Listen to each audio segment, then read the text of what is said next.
Коронавирустун экинчи толкуну күтүлүп жатканына байланыштуу жана респиратордук оорулардын алдын алуу максатында Саламаттык сактоо министрлиги тендер жүргүзүп, сасык тумоого каршы 11 миңден ашык вакцина сатып алуу боюнча келишим түздү.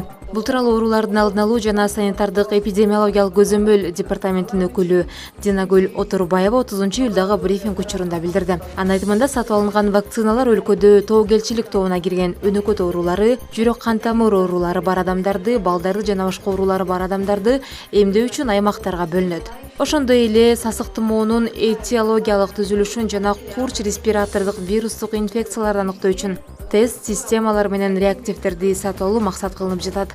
Отурбаеванын маалыматына караганда, аба ырайынын суукташы менен респиратордук вирустук оорулар көбөйүшү мүмкүн.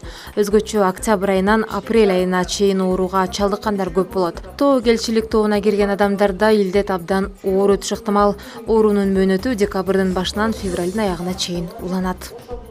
Ош шаарынын мэри Талайбек Сарыбашев 62 жашында каза болгон Ош шаардык санитардык эпидемиологиялык көзөмөл борборунун башкы дарыгеринин орун басары Артыкбай Эралиевдин үй бүлөсүнөн кабар алып, жакындарына көңүл айтты. Бул тууралуу шаардык мэриянын басма сөз кызматы билдирет. Кала башчысы Артыкбай Эралиев коронавируска каршы күрөшүп, элдин ден соолугу үчүн мээнет кылганын баса белгиледи.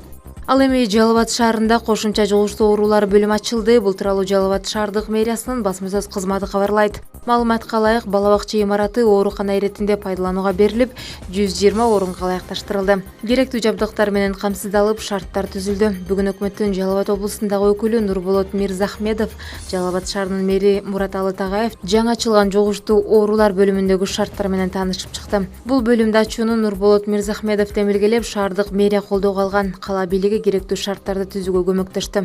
Кошумча ачылган жугуштуу оорулар бөлүмү Жалал Абад шаарынын тургундарын жана облустагы башка район шаарлардын жарандарын кабыл алат. Имарат Курманбек аймактык башкарма алганда жайгашкан. Азырынча облустук оорукананын жугуштуу оорулар бөлүмүндө орун жетишсиздиги жарала элек. Казакстан президенти Касым-Жомарт Токаев коронавирус инфекциясынан жакындарын жоготкон Кыргыз элине жана президент Сооронбай Жээнбековго көңүл айтты. Казакстан элинин жана жеке өзүмдүн атымдан коронавирус инфекциясынын курмандыктары болгон бир тууган Кыргызстандын жарандарынын элесине арналган улуттук аза күтүү күнүндө чын ниеттен кайрат айтам.